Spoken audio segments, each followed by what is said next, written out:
Friends, आज की video की हमारी जो शुरुआत हो रही है जीजल मेथड्स जीजल्स मेथड, जिसको हम लोग कहते हैं cleavage of CO bond in ether.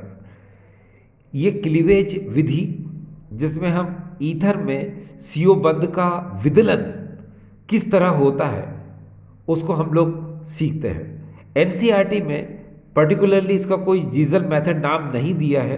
हाँ, अदर बुक में आपको जीजल मेथड नाम मिल जाएगा, मगर एनसीईआरटी में सिर्फ आपको cleavage of CO bond in ether, ठीक है, उसमें आपको ये रिएक्शन मिल जाएगी, क्योंकि आज हम इसी रिएक्शन का मैकेनिज्म पढ़ने जा रहे हैं। ठीक है डियर। अब देखिए, बात होती है जीसस मेथड क्या होती है। तो देखिए यहाँ पर ये हमने लिया है मैथ ऑक्सी ईथेन। ये आपको पता है दोनों तरफ इस ऑक्सी ग्रुप के दोनों तरफ डिफरेंट रेडिकल है, इसलिए हम इसको बोलेंगे अनसिमेट्रिकल ईथर। इस ईथर में ऑक्सीजन ग्रुप के दोनों तरफ अलग अलग मूलक हैं, इसलिए इसको कहेंगे हम असममित ईथर। अगर मान लो दोनों तरफ सेम रेडिकल होते तो हम उसको बोलते हैं सिमेट्रिकल ईथर, यानी कि सममित ईथर। लेकिन यहाँ पर क्या दोनों डिफरेंट हैं, इसलिए हम इसको बोलेंगे अनसिमेट्रिकल ईथर, असममित ईथर। अब होता यह है कि जब हम इस अनसिमेट्रिकल ईथर को लेकर 373 केल्विन पर रिएक्ट कराते हैं कंसंट्रेटेड HI के साथ, ठीक है, तो होता यह है कि यहां पर देखिए CH3 स्मॉलर रेडिकल है, छोटा मूलक है, और C2H5 लार्जर रेडिकल है, यानी बड़ा मूलक है। तो याद रखो, जो स्मॉलर रेडिकल होगा वो हमेशा हेलोजन के साथ मिलकर अल्काइल आयोडाइड का फॉर्मेशन करेगा। यानी कि ये CH3 जो है, ये देखिए इस I के साथ मिलकर हमेशा क्या करेगा, अल्काइल आयोडाइड, यानी कि यहां पर आयोडोमेथन का फॉर्मेशन करेगा। ठीक है। और जो लार्जर रेडिकल है ये हमेशा इसके H के साथ मिलकर हमेशा क्या बनाएगा, अल्कोहल बनाएगा। ठीक है। देखिए एक बार फिर से सुनिए, मैंने आपसे कहा जब अनसिमेट्रिकल ईथर हो तो जो स्मॉल रेडिकल होगा वो हमेशा हेलोजन के साथ मिलकर अल्काइल आयोडाइड का फॉर्मेशन करेगा, और जो लार्जर रेडिकल होगा वो हमेशा इस H के साथ मिलकर अल्कोहल का फॉर्मेशन करेगा। ठीक है। असममित ईथर अगर है, उसकी अगर हम सांद्र हाइड्रोजन आयोडाइड से अभिक्रिया करते हैं 373 केल्विन पर, तो जो छोटे आकार का मूलक होगा वो हमेशा इस हेलोजन के साथ मिलकर एल्किल आयोडाइड का निर्माण करेगा, और जो बड़ा मूलक होगा वो इसके H के साथ मिलकर हमेशा अल्कोहल का निर्माण करेगा। ठीक है। इसको ही हम लोग बोलते हैं जीजल मेथड, यानी जीजल विधि। याद रखिए, इस मेथड का यूज हम करते हैं क्या, estimation of ethoxy and methoxy group.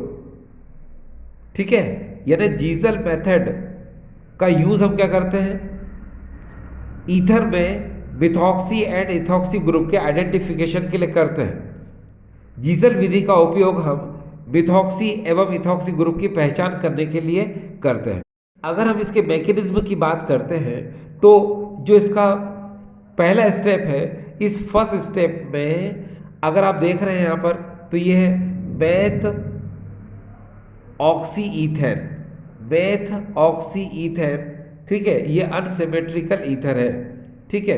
ये एक असममित ईथर है, और हम क्या कराते हैं, इसकी HI के साथ इसको रिएक्ट कराते हैं। आपको पता है कंसंट्रेटेड HI है ये, ठीक है, यानी सांद्र HI है। तो हम क्या करते हैं, इस HI को ऐसे लिख लो।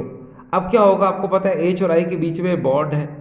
ठीक है। इस बॉन्ड को आप इधर भेज दो I की तरफ, क्योंकि आपको पता है I जो है मोर इलेक्ट्रोनेगेटिव है H से, तो ये बॉन्ड क्या होगा, इधर चला जाएगा, तो H पर पॉजिटिव साइन आएगा और I पर नेगेटिव साइन आ जाएगा।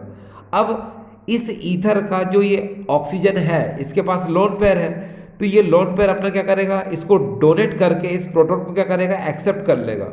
ये अपना लोन पेयर दे करके इस प्रोटॉन को क्या करेगा, ग्रहण कर लेगा, एक्सेप्ट कर लेगा। तो इस तरह से I नेगेटिव यहाँ से बाहर हो जाएगा, और अब इस ईथर ने प्रोटॉन को एक्सेप्ट कर लिया, इसलिए हम इसको बोलेंगे प्रोटोनेटेड ईथर। ठीक है, प्रोटोनीकृत ईथर। अब स्टेप 2 में ये जो प्रोटोनेटेड ईथर है ना, इस पर क्या होता है, ये जो I नेगेटिव जो न्यूक्लियोफाइल है ये क्या करेगा, अटैक करेगा। अब अटैक करेगा तो कैसे करेगा वो मैं समझा देता हूं कैसे करेगा। देखिए डियर, यहां इस बात को आप जरा ध्यान से देखें क्या कि अभी इस ऑक्सीजन पर पॉजिटिव साइन है, इस प्रोटोनेटेड ईथर के ऑक्सीजन पर क्या है, पॉजिटिव साइन है, ठीक है। और आई नेगेटिव ये अटैक करना चाहता है, तो अटैक कैसे करेगा, थोड़ी देर के लिए हम इसकी पोजीशन को क्रिएट करें। कैसे कि सपोज ये बॉन्ड अगर हम आगे की तरफ मूव करते हैं तो इस कार्बन पर साइन कौन सा आ सकता है, पॉजिटिव। अगर इस पर पॉजिटिव आ सकता है तो ये न्यूक्लियोफाइल क्या करेगा, इस पर अटैक कर देगा, ठीक है, ठीक है। तो होता यह है कि यहां पर क्या ट्रांजिशन स्टेट क्रिएट होती है। कैसे ट्रांजिशन स्टेट क्रिएट होती है कि ये अल्कोहल मॉलिक्यूल निकल ही नहीं पाता है, इतने में क्या होता है, ये न्यूक्लियोफाइल इस पर क्या कर देता है, अटैक कर देता है। इसको हम लोग क्या बोलते हैं, ट्रांजिशन स्टेट। हमने पहले भी इस बात को जिक्र किया था कि ये इथाइल अल्कोहल निकल ही नहीं पाता है, ठीक है, इतने में ये न्यूक्लियोफाइल इस CH3 पर क्या कर देता है, अटैक करता है। तो इनके बीच में क्या होता है, ट्रांजिशन स्टेट क्रिएट होती है, जिसको हम लोग क्या बोलते हैं, संक्रमण अवस्था। और जब भी ट्रांजिशन स्टेट क्रिएट होगी वहां कार्बन की वैलेंसी कितनी होगी, 5। ये देखिए 3 तो हाइड्रोजन के साथ, 4 ये और 5 ये। अब मैंने आपसे क्या बताया था कि न्यूक्लियोफाइल जब अटैक करेगा तो हम उसके आई को तो लिख देंगे मगर चार्ज को हम स्क्वायर ब्रैकेट के ऊपर लिखते हैं हमेशा, ठीक है ना। ये बात दिमाग में रखना कि आई नेगेटिव जब अटैक करेगा यहाँ पर तो आई तो लिखेंगे मगर चार्ज को हम स्क्वायर ब्रैकेट के ऊपर हमेशा लिखते हैं। इस बात को हमने पढ़ा था SN1 एंड SN2 मैकेनिज्म में, ठीक है, प्रीवियस वीडियो में।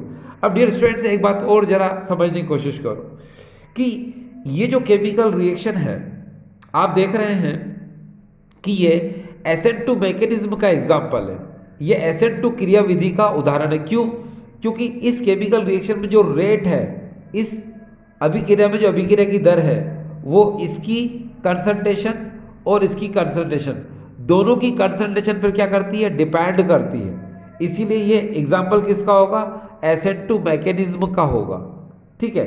अब देखिए अब क्या होगा, मैंने आपको बताया था ट्रांजिशन स्टेट एक ऐसी स्टेट होती है जिसमें क्या होता है, धीरे धीरे जो नया बॉन्ड है ये स्ट्रॉन्ग होते जाता है और पुराना बॉन्ड क्या होता जाता है, वीक होता जाता है। तो उसके लिए क्या होगा, ये देखिए यहाँ इस बॉन्ड को आप आगे की तरफ ट्रांसफर कर दो, ये कर दिया तो इसका पॉजिटिव कहाँ आ जाएगा, अब इस कार्बन पर आ जाएगा, आ गया। जैसे ही ये बॉन्ड यहाँ से क्लीवेज होगा यानी कि ये बॉन्ड यहाँ ट्रांसफर होगा तो प्लस कहाँ आ जाएगा, इस कार्बन पर, और ये एथिल अल्कोहल बनकर क्या हो जाएगा, ये अलग हो जाएगा। जैसे ही ये एथिल अल्कोहल बनकर अलग हो जाएगा, ये आई के ऊपर जो नेगेटिव है, ये आई नेगेटिव और CH3 के पास जो कार्बन पे प्लस है, ये मिलकर क्या हो जाएंगे, न्यूट्रल हो जाएंगे और CH3I का फॉर्मेशन कर लेंगे। तो इस तरह से आपने देखा मेथिल आयोडाइड यानी कि आयोडोमेथेन एंड एथेनॉल दोनों का फॉर्मेशन हो चुका। अब याद रखिएगा जो स्टेप थर्ड है ये बहुत इंपॉर्टेंट है। आप स्टेप थर्ड आप तभी कर सकते हैं जब आप ये कहो कि if HI is in excess. अगर मान लो HI एक्सेस में है, HI क्या है, अधिकता में है, तो ही क्या होगा, ये आगे ये प्रोसेस होगी, ठीक है। तो सपोज HI हमने एक्सेस में ले लिया तो ये जो एथाइल अल्कोहल है इसको देखो हमने ऐसे लिख लिया, ठीक है, और HI को हमने ऐसे लिख लिया। आपको पता है I बॉन्ड इलेक्ट्रोनेगेटिव है, बॉन्ड को आगे ट्रांसफर कर दिया तो यहाँ पर H क्या हो जाएगा, पॉजिटिव, और I क्या हो जाएगा, नेगेटिव। अब इस H को प्रोटॉन को एक्सेप्ट करने के लिए अपना लोन पे इलेक्ट्रॉन देगा तो ये प्रोटोनेटेड अल्कोहल बन जाएगा, I नेगेटिव बाहर हो जाएगा। अभी जो प्रोटोनेटेड अल्कोहल है इस पर ये I नेगेटिव क्या करेगा, अटैक करेगा। अटैक कैसे करेगा वो देख लीजिए आप। ये वाला जो बॉन्ड है ये आगे की तरफ जाएगा, ठीक है, कहाँ पर, ऑक्सीजन पर। तो ये ऑक्सीजन का जो पॉजिटिव है कहाँ जाएगा, कार्बन पर। जैसे ही कार्बन पर ये CH2 के कार्बन पर पॉजिटिव चार्ज आएगा वैसे ही I नेगेटिव यहाँ पर अटैक कर देगा और क्या बना लेगा, आयोडो ईथेन बना लेगा, और यहाँ से वो पूरा वाटर मॉलिक्यूल क्या हो जाएगा, ये अलग हो जाएगा, ठीक। तो इस तरह से आपने क्या देखा, आयोडो ईथेन का क्या हो गया, फॉर्मेशन हो गया। अब डियर स्टूडेंट्स एक बात को दिमाग में रखिए, ये देखिए नोट बहुत इंपॉर्टेंट है, ये ईथर है, ये ईथर है। अगर मान लो HX यहाँ पर कम क्वांटिटी में है, तो याद रखना कि एक तो ये अल्कोहल का मॉलिक्यूल बनेगा और दूसरा RH यानी कि अल्काइल हैलाइड बनेगा। और सपोज HX अगर एक्सेस क्वांटिटी में है, ये ज़्यादा मात्रा में है, तो इसको हम लिख सकते हैं कैसे, ये देखो H2 और X2 ऐसे लिख लो। धीरे से यहाँ से क्या हो जाएगा, H2 बाहर हो जाएगा और R भी 2 है यहाँ पर, X भी 2 है, तो हम लिखेंगे 2RX, यानी पूरी तरह से क्या बनेगा, अल्काइल हैलाइड बन जाएगा। और वही आपने इस मैकेनिज्म में देखा, क्या देखा कि अगर HX एक्सेस में है तो आपने देखा कि अल्काइल हैलाइड ही बनेगा, अल्कोहल का कोई मॉलिक्यूल नहीं बनेगा। जो अल्कोहल का मॉलिक्यूल बनेगा वो बाद में क्या हो जाएगा, अल्काइल हैलाइड में पूरी तरह से कन्वर्ट हो जाएगा। ठीक है। और अगर मान लो HX अगर कम क्वांटिटी में है तो उसमें अल्कोहल और अल्काइल हैलाइड दोनों ही बनते हैं। ये चीज़ आपने देखी अभी, ये देखें स्टेप 2 में आपने देखा कि अगर हमने HX को कम क्वांटिटी में लिया, HI को अगर हमने कम क्वांटिटी में लिया, तो आपने देखा आयोडोमेथेन एंड एथेनॉल दोनों का फॉर्मेशन हुआ। लेकिन जब हमने स्टेप 3 में कहा आपको कि HI को अगर हम एक्सेस में ले रहे हैं यानी ज़्यादा मात्रा में ले रहे हैं, तो आपने देखा कि ये बना हुआ अल्कोहल फिर से रिएक्ट करेगा HI के साथ और ये पूरी तरह से कन्वर्ट हो जाएगा क्या, आयोडो ईथेन में। तो आपने देखा क्या हुआ कि एथेनॉल जो है पूरी तरह से कन्वर्ट हो जाएगा किसमें, आयोडो ईथेन में। ठीक है। तो डियर स्टूडेंट्स, ये जो भी आपने देखा ये था जीजल मेथड। क्या था डियर, ये जीजल मेथड, जिसको कि आपने अभी समझने की कोशिश की। ठीक है। चलिए अब हम आगे चलते हैं।